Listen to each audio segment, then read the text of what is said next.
Turo has recently announced some changes that is big news for Turo hosts. So let's talk about it. Just last week, Turo announced some changes that are coming to the Turo platform. And no, I'm not talking about the per-vehicle calendar going away, dynamic pricing, monthly mileage, or automatic trip changes, which are all feature changes that Turo has implemented recently, or they're ones that Turo is going to be implementing in the near future. This is something new. And it seems very clear to me that Turo is going after two competitors with these changes that they're making. But before we dive into that, I do want to remind you that if you're interested in starting and scaling a car sharing fleet, I do have a course called the Car Sharing Masterclass that teaches you how to do that with the exact same business model that I've been using over the last 7 years. In the Car Sharing Masterclass, you'll learn everything that you need to know about starting a car sharing fleet, from how to buy the right car, how to determine which cars are the right ones to buy, how to find below market value deals, how to communicate with your guests, navigate damage claims, automate your systems and processes, as well as everything in between. When you sign up for the Car Sharing Masterclass, not only do you get access to over 7 hours of course content, you get invited to our private Discord group, and we host monthly private Zoom calls as well. If you want to check it out, you can use the code OFFER100 to get $100 off the Car Sharing Masterclass today. The link is down in the description below. So first is box trucks. Starting August 19th, hosts will have the ability to list box trucks on Turo for the first time, unlocking a new vehicle category.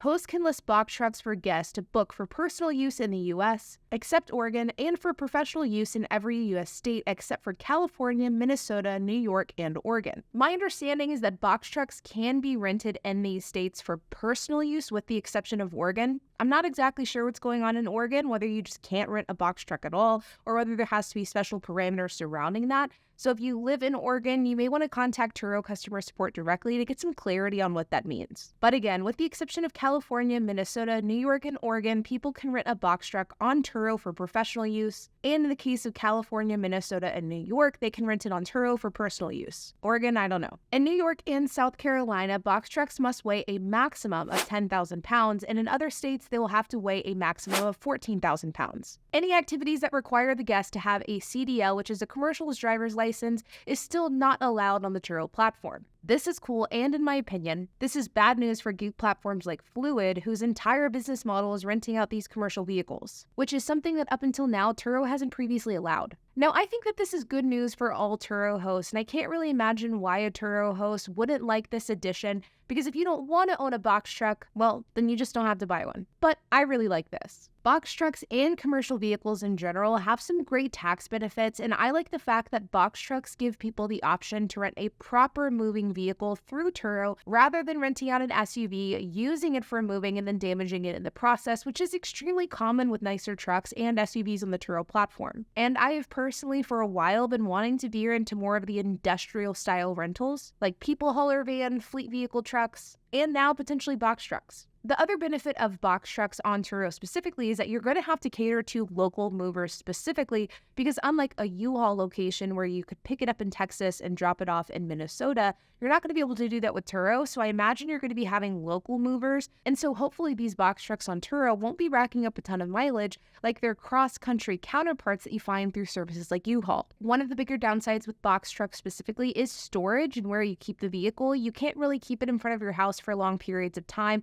And these cars stick out like a sore thumb, so you will have to have proper parking and storage for them. So that is definitely something you would want to keep in mind, and truthfully, probably a reason why I wouldn't go this direction, even though I would be interested in trying out a box truck. And while I'm certainly no expert on market prices for box trucks, on my quick research I did for this video, they are pretty expensive. And most that are under 10 grand have a ton of mileage, and many of them don't qualify for Turo based on the year. So I'm really not sure what the ROI on these will look like, but I'm definitely interested in finding it out in the future as people begin to list these cars on the platform. If I had to guess, I think most of the people that will rent out box trucks are going to be small mom and pop dealerships that have them, they're renting them, and now they're going to be using Turo in order to tap into a new audience. But that's just a hunch. The next change that Turo is making is one that is certainly more contentious within the Turo host community, but truthfully, I think this is a good thing. And that's gig workers, and now gig workers, or at least some gig workers, can use Turo vehicles for gig work. And it is very clear that Turo is going after hire car and get around with this one. Previously, people could only rent vehicles on Turo for personal use, and so people who rented a car on Turo could not use that vehicle to drive for Uber, Uber Eats, DoorDash, or any gig working service at all. In fact, in the past, if a guest would message you and tell you why they were renting your car, and if they said, hey, I'm renting your car to do Uber Eats, you would have to tell them, hey, Turo actually doesn't allow that. If that's what you're going to be doing with the vehicle, we're going to have to cancel the reservation. And then either the guest would have to cancel or you would have to contact Turo and have them initiate a cancellation, because if the guest would get in an accident with your vehicle under that set of circumstances, you would risk losing coverage. And according to Turo, this change is allowing people who deliver food, groceries, and packages as part of the gig economy to book cars on Turo.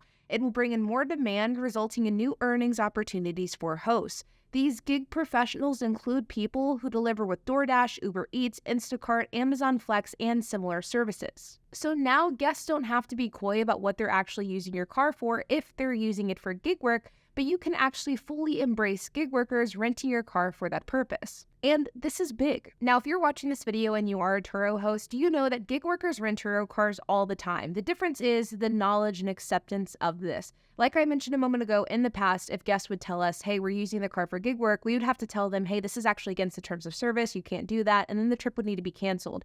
There would be occasionally times where we would look at a tracker of a vehicle and it is very obvious that the car is driving for gig work, but in my mind, this is sort of an out of sight, out of mind thing. As long as I don't get confirmation that that's what they're doing with the car, then they can continue doing it, because if I'm not aware of it, then it isn't against the terms of service. So gig work in Turo isn't something that is entirely new, but now that Turo and Turo hosts can embrace it, it will no doubt happen more. And I do believe that Turo's right, that this will result in more earnings for Turo hosts. And as I mentioned a moment ago, this probably doesn't come as a big shock, but I'm a really big fan of this change.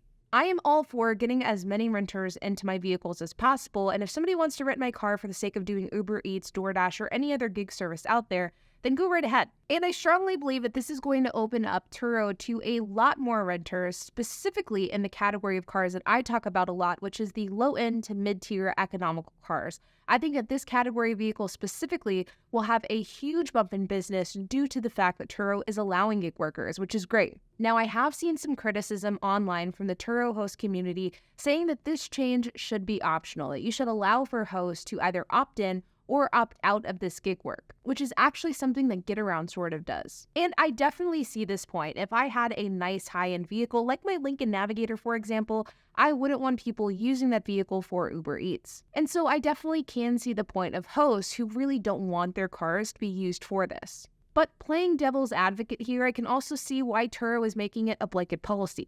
And that is most likely due to the fact that Turo wants to provide a consistent experience for every guest that rents a Turo car, similar to the reason as to why Turo started doing automatic accepting of trips. It's very clear that Turo doesn't want a guest to have to worry about which cars do accept gig work versus which ones don't, and so they are just implementing a policy in which all cars do.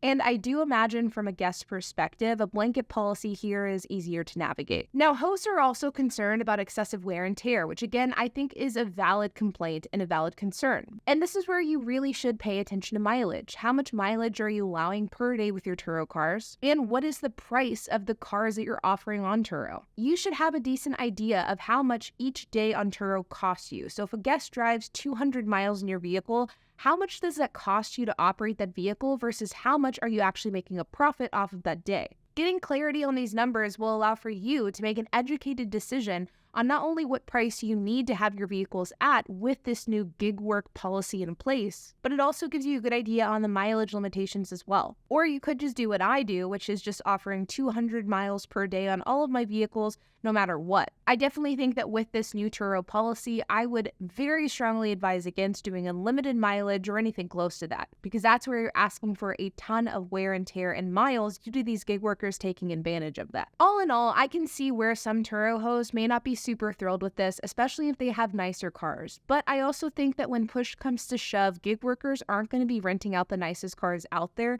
They're going to be renting out the cheapest, most economical cars. So I do think that the hosts that are most affected by this are going to be hosts with more economical sedan vehicles, maybe even EVs. But there you guys have it, the new Turo policy regarding box trucks and gig work. Now, I do want to know what you guys think, and I want to hear whether or not this is a change that you think is positive or if you think it's negative and what you plan on doing with your own fleet in order to deal and adjust with this. Like always, you guys, I hope that you enjoyed this video. If you have any questions, comments, if you have anything to add, I would love to hear it, so make sure to leave a comment down below. And while you guys are at it, make sure to hit the like button, hit that subscribe button, and hit the notification bell. And I will see you guys in the next video.